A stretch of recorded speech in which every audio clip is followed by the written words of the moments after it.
안녕하십니까. CSBS 뉴스 로드업 진행을 맡은 연시온입니다. 총신대학교의 근황과 진행 상황에 대해 알려드립니다.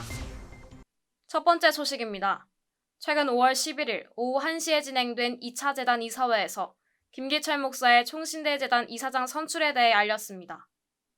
총신대학교는 2년 6개월간의 임시의사 체제를 끝내고 정의사 체제로 전환되었습니다. 김기철 목사는 재단 이사의 15표 중 8표로 과반을 넘겼고 함께 경선에 오른 장창수 목사는 6표를 얻었습니다. 김기철 목사는 총신대 신학대학원 85회 졸업생이며 현재 진서노회종합 성광교회 담임을 맡고 있습니다. 김 목사의 재단 이사장의 임기는 2년이며 2023년 5월 10일까지입니다. 지난달 27일에 열린 1차 회의에서 김기철, 강재식, 소강성 목사가 후보로 올랐습니다. 회의 중 김기철 목사가 소강성 목사의 이중직에 대한 문제를 제기했습니다.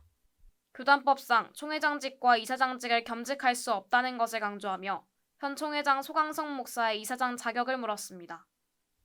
소강성 목사는 만장일치 추대의 방식이 아니라면 총회는 힘을 모으기 어려우며 하나 되는 모습을 보여야 한다고 만장일치 추대 방식을 주장했습니다.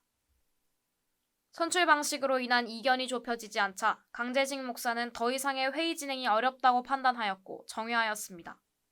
5월 6일 소강성 목사는 합의 추대가 진행되지 않는다면 후보에 나서지 않겠다는 입장과 함께 자진 사퇴를 알렸습니다. 이로써 재단 이사장 선출이 최종 불발되면서 5월 11일 2차 회의가 진행됐습니다. 강재식 목사는 총신 사퇴를 유발한 구이사협의회 추천으로 이사가 되었기에 총신대 학생들의 반발이 강했습니다.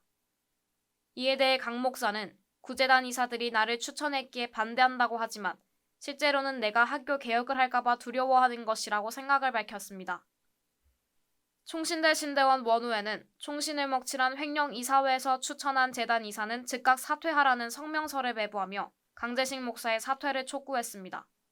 김기철 목사는 교회 갱신을 위한 목회자 협의회 이하 교갱협으로 활동했으며 총신대 재단이사 가운데 교갱협 사람들의 지지를 받을 것이 예상된 바가 있습니다. 선출된 김기철 목사는 그동안 많은 분들의 지도와 기도, 후원이 없었다면 여기까지 올 수 없었다며 이제 이사장으로서 이사님들과 학교 공동체의 협력을 받아 작게는 법인의 정상화, 더 나아가 교단이 설립한 총신을 하나님의 학교로 정상교대에 올려놓도록 노력하겠다고 소감을 밝혔습니다. 다음 소식입니다. 총신대학교가 개교 120주년을 맞아 감사 예배를 드렸습니다. 강호경 기자가 전해드립니다. 지난 120년 동안 총신대학교를 지켜주신 하나님께 감사 예배를 드렸습니다. 예배에서도 이재소 총장을 비롯하여 대한예수교 장로회 합동총회 임원들이 참석했습니다. 특송에는 교회 음악가가 함께했습니다.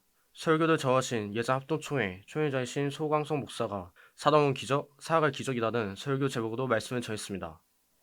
설교에서는 믿음의 선진들의 눈물과 헌신으로 오늘의 총신대학교가 세워졌다며 앞으로 믿음의 선진들이 지킨 전통 보수 신학과 개혁 신학을 지키는 파수꾼이 되어야 한다고 당부했습니다. 또한 이재서 총장은 하나님께 이 땅에 총신대학교를 세우시고 120년 동안 지켜주신 감사의 말을 전했습니다. 120년 동안 지켜주신 하나님께 모든 영광과 감사와 존귀와 찬송을 올려드립니다. 총신대학은 지금까지도 잘해왔고 지금도 잘하고 있고 앞으로도 잘할 것입니다. 잘한다고 칭찬해 주시고 격려해 주시기를 바라겠습니다. 힘을 보태 주시기를 바라겠습니다. 그것이 총신이 잘되게 하는 길입니다. 감사 예배가 마치고 120주년 특별 장학금 전달식을 진행하였습니다. 이어 학술 세미나와 기념음악회를 진행하여 120주년 행사를 마쳤습니다. 이상 강홍경 기자였습니다. 마지막 소식입니다. 최근 총신 유나이티드와 총신 어게인 결승이 열렸습니다. 이상민 기자가 보도합니다. 지난 화요일이었던 5월 25일에 2021년 1학기 총신 유나이티드 일명 총티드가 진행되었습니다. 이번 총티드의 주제는 회심, 하나님께로 돌아서다로 평사교회의 백영현 목사님께서 말씀 나눠주셨습니다. 이번 총티드는 지난 학기와 달리 대면과 비대면 동시에 진행하였는데 대면 예배를 드릴 수 있는 학생 총 100명을 선착순으로 신청을 받았습니다. 이번 총티드를 대면 예배로 결정한 이유는 대강당에서 예배를 드리고 싶다는 학생들의 바람을 모아 최종적으로 총티들을 대면과 비대면으로 동시에 진행하기로 했다고 총학생회는 밝혔습니다. 하지만 대면으로 진행한다는 것에 대해 학생들은 설렘과 동시에 코로나로 인한 걱정 역시 표했습니다. 이에 대해 총학생회 측은 방역 지침은 철저히 지킬 것이고 대면 예배의 기준인 좌석 3분의 1보다 더 적은 100명으로 인원을 정해 최대한 안전과 예배를 동시에 챙기기 위해 노력하겠다고 밝혔습니다. 하루빨리 이 사태가 진정되어 모두가 모여 하나님을 찬양할 수 있는 날이 오기를 소망합니다. 어제였던 5월 27일에 총 3번에 걸쳐 진행되었던 개교 120주년 기념 총싱 어게인이 마무리되었습니다.